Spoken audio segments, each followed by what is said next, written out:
주제로 잠시 우리가 시간을 나누고자 합니다. 여러분들 치아 건강하시죠? 이빨 다 여기 저기 덴탈 오피스가 많이 있나요? 이 지역에? 많이 있어요. 많이 있어요? 근데 왜 저는 저기 있는지 애들은 잘 고쳐주는데 안 고쳐주는데 제가 어렸을 때 이제 이빨이 많이 안 좋았어요. 그래서 지금 생각할 때는 정말 한국 제 어렸을 때만 해도 부모님들이 다 알아서 이제 밖에 나가서 병원도 가고 그렇게 내보내잖아요. 그럼 제가 제일 많이 갔던 병원이 제 기억으로 치과였어요. 그래서 치과 가갖고 맨날 떼우고 뭐 썩고 그래갖고 그 기억이 있는데 그 기억이 이제 저한테 이제 안 좋으니까 이제 제 아이들한테 이제 치과 안 보내려고 아침 저녁에 이빨 좀 닦으라고 이빨 좀 닦으라고 하는데 이제 큰 애는 이제 컸으니까 이제 잘 해요. 근데 이 작은 애는 아침에 꼭 이빨을 안 닦고 가요. 아침에 꼭 이빨 안 닦고 와서 지난번에 이빨을 하나 이렇게 뽑았는데, 그러니까 이제 베이비 투스니까 애들 유치니까 딱 나오는데 한쪽을 이렇게 까맣게 썩어 있는 거예요. 이거 보라고, 너 이빨 썩지 않았냐 그랬는데 괜찮대요. I'm fine 그러는 거예요. 그러면서 안 닦아요. 아침에 쭉 하고 안 닦아요 아침에. 그래서 뭐 그렇게 간시 이렇게 하는데, 근데 이제 그렇게 관리를 하고 그러는 와중에서 되게 힘들 때가 있는데 언제 하냐면 이제 좀 특별한 스페셜 데이, 애들 보면은 발렌타인, 뭐 할로윈, 부활절도 교회 사람들 보면 그날에 사탕 주잖아요. 엊그저께도 발렌타인이었죠. 그 애가 하루 종일 집에 앉아갖고 땅바닥만 보고 사탕 까고 있더라고요. 사탕 까고 이렇게 있더라고요. 그러니까 이제 저는 그거 못 먹게 이제 저는 못 먹게 하고 막 뭐라 그래야 되고 애는 이제 먹겠다고 하고 이제 그러는 어떤 관계 속에서 참 이제 아이들 저기 가르친다는 게 참 쉽지 않다. 멍멍이도 이빨 닦이나요? 이빨 닦이나 가만히 있어요? 싸워요. 똑같군요. 이빨 닦기 싫어요. 똑같은데 어쨌든 그런 참 어려운 일들이 있는데 제가 말씀드리고 싶은 것은 이 부모와 자녀와의 이 독특한 상호작용의 양상이에요.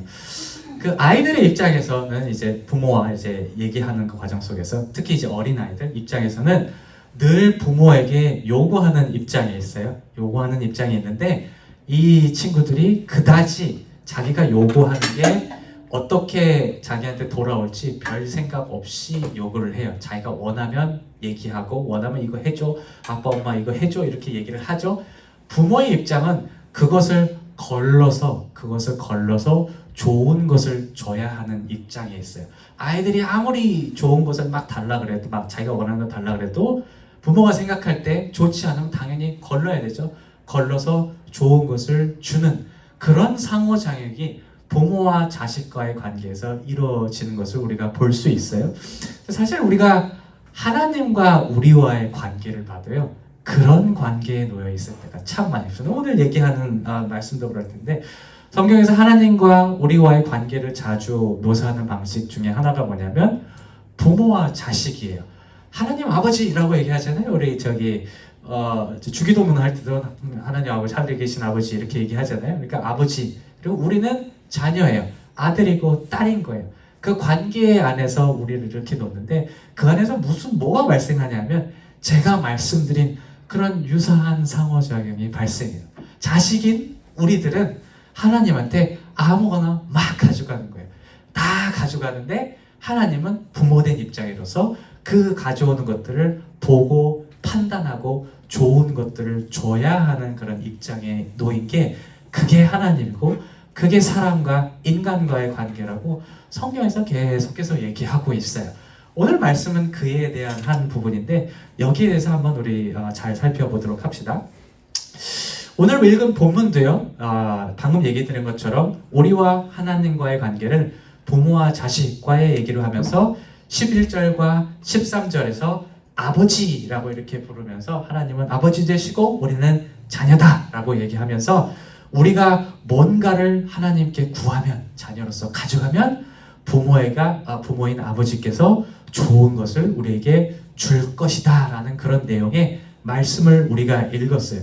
우리 9절 10절 말씀 한번 다시 읽어보실까요? 이거 상당히 참 우리가 좋아하는 말씀인데 한번 읽어보실게요. 시작.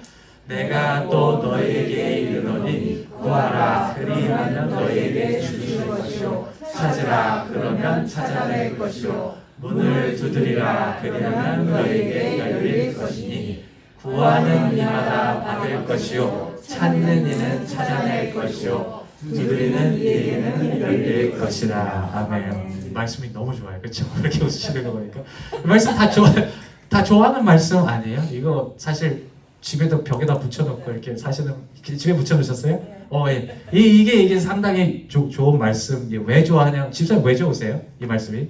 저기 뭐 하는 이마다 받을 것이. 그렇죠. 하나님께서 뭔가 얘기만 하면 주신다는 그런 말씀. 뭔가 얘기하면 하나님께서 들어주신다는 그런 기분이 이 말씀을 통해 듣잖아요. 그렇죠? 이 집사님도 그렇죠. 아니에요? 아니요. 제가 얘기할게요. 제가 아니니까 얘기하겠죠, 지금.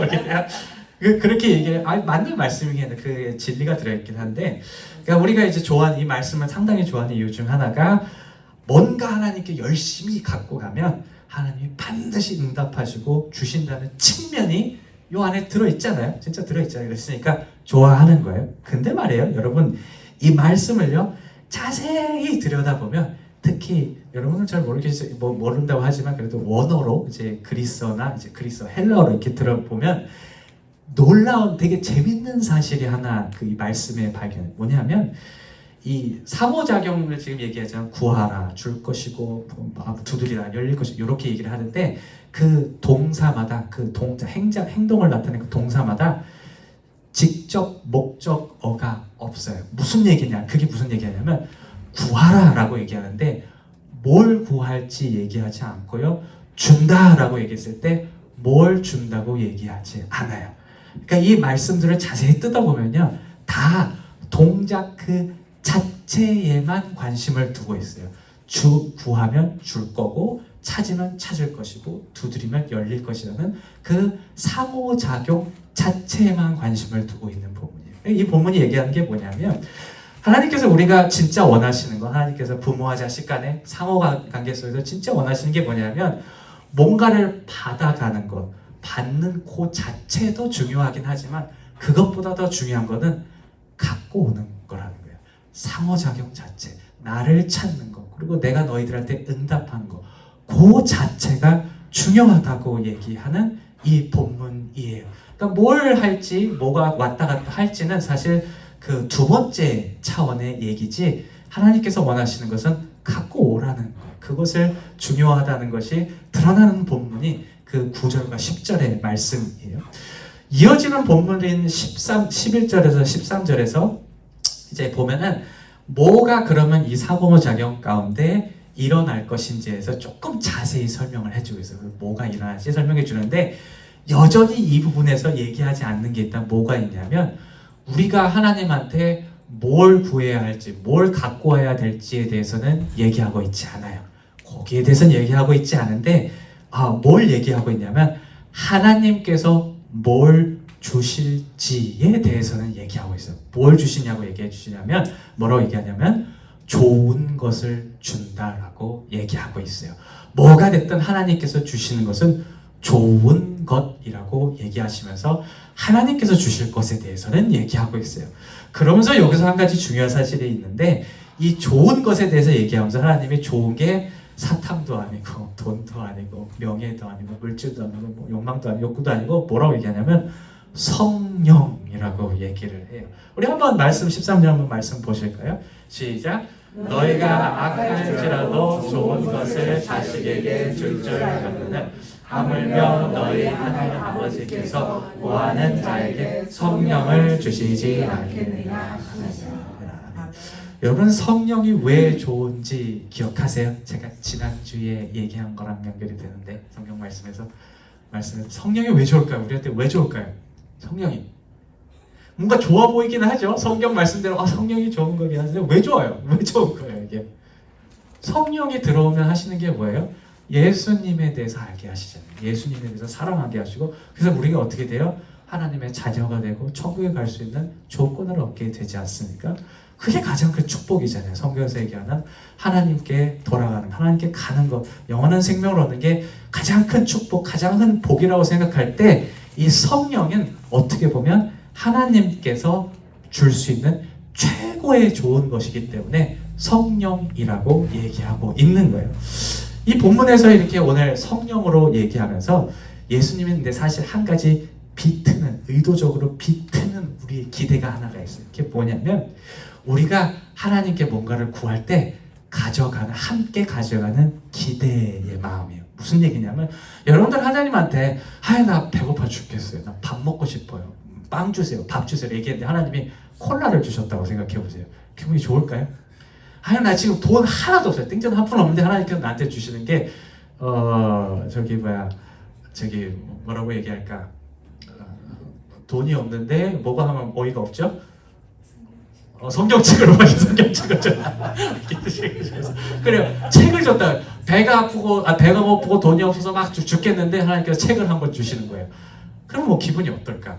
우리도 그렇잖아요. 만약에 우리도 부모한테 얘기해서 누구한테 얘기해서 진짜 내가 이거 원해서 내가 얘기를 했는데 전혀 딴소리를 해봐요. 그러면 기분이 어떻겠어요? 별로 좋지가 않겠죠. 근데요, 오늘 본문에서 예수님이 말씀한 대로 말이죠. 그 논리에 따르면 이런 일들이 벌어질 수가 있어요. 우리가 먹을 것, 입을 것, 잘 곳을 구하는데 그 구하는 그걸 주는 게 아니라 딴 거를 준 거예요. 여기서 오늘 본문에서 성령을 준 거예요. 나 배고파 죽겠는데 성령을 주신 거예요. 왜 이런 일들이 여러 번 발생할까요? 하나님께서 우리 말 무시하는 것일까요? 하나님께서 우리가 고생하든지 말든지 신경 안 쓰기 때문에 딴 걸 주시는 걸까요? 왜 이런 일들이 발생하냐면 처음으로 돌아가서 하나님이 우리의 아버지 되시기 때문이에요. 하나님이 아버지 되시기 때문에 하나님은요, 부모로서 자식한테 좋을 것을 줄 책임이 있습니다. 만일 우리가 구하는 것이 우리에게 지금 당장은 입에 단 것일지라도, 제가 처음 얘기한 것처럼 이빨을 썩게 만든 것처럼 우리의 영혼을 갉아먹게 만드는 것이라면 하나님께서는 우리에게 그것을 주지 말아야 할 의무가 있는 게 그게 하나님이세요. 그게 부모인 하나님이시고 그게 아버지인 하나님이신 것입니다. 그러니까 오늘 하나님께서 성령을 우리에게 주신다는 것은 하나님이 우리의 아버지로서 내가 의무를 지키겠다는 그 약속도 들어가 있는 그런 말씀이에요. 우리가 생각할 때 좋은 것이 아니라 모든 것을 다 알고 계시는 하나님께서 생각할 때 제일 좋은 것을 우리에게 주시겠다는 그런 말씀이에요. 그리고 우리가 가장 중요한 게 결국 뭐예요? 하나님께 가까이 있는 것 아니겠습니까? 다 줬는데 교회 안 나가고 다 줬는데 하나님 싫어하고 하나님 안 믿고 그렇게 하면 그게 뭐가 좋겠어요? 그러니까 하나님께 그거 대신에 예수님을 믿게 할 만한 것들, 설령 그것이 고통일지라도 고난일지라도 그걸 자꾸 주시는 거예요. 그래서 하나님께로 올 수 있게, 하나님을 찾을 수 있게 만드시는 그 마음이 이 여기 나와 있는 아버지의 마음, 성령을 주시겠다는 그 마음 안에 들어있는 것이에요. 제가 여러분 예전에 이런 얘기를 들어본 적이 있어요. 어떤 목사님에게 나이가 지긋이 들이신 목사님인데요. 그러니까 은퇴하실 때쯤 다 돼서 이 목사님이 일생 동안 기도하던 제목이 하나 있었다고 해요. 되게 중요한 것이겠죠. 제가 기억은 잘 안 나는데 되게 중요했던 것 같아요. 이 하나를 위해서 평생 10몇 년, 20년을 기도했대요. 근데 문제가 뭐냐면 하나님이 그 20년 동안 침묵하셨대요. 안 들어주셨대요. 20년 동안. 자기는 너무 중요하다고 생각해서 20년 동안 얘기했는데, 근데 어느 날 기도하면서 이렇게 가만히 생각해 보는데 이런 생각이 들었답니다. 무슨 마음을 주셨냐면 내 기도가 20년 동안, 30년 동안 잘못되었구나. 내가 잘못된 것을 하나님한테 구했구나 라는 그런 생각이 이렇게 들었다. 하나님께서 주신 것이겠죠. 그런 말씀은.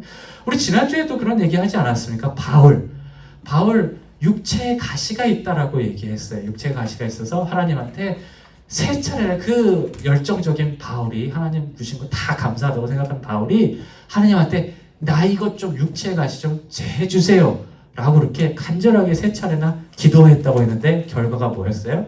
하나님이 들어주셨습니까? 안 들어주셨어요. 하나님께서 끝까지 들어주시지 않았습니다.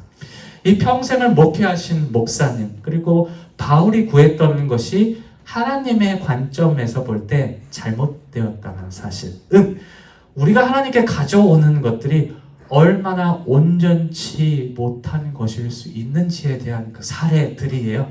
우리가 마치 정말 어린 자녀처럼, 제가 처음 얘기했던 것처럼 어떻게 보면 우리는 다 자랐다고 하지만 아이들처럼 앞뒤 안 가리고 내가 생각할 때 좋으니까 하나님 주세요라고 가지고 올 때가 있는 게 뭐 저도 마찬가지일 거예요. 저도 그렇고 여러분들도 그렇고 모든 인간이라면 그런 것이라는 게 드러나는 그 현상을 얘기해 주는 사례인 것 같아요. 감사하게도 말이죠. 사랑과 은혜가 충만하신 하나님은 이런 우리를, 이런 정말 아이들 같은 그런 막 나가는 우리를 이해해 주세요.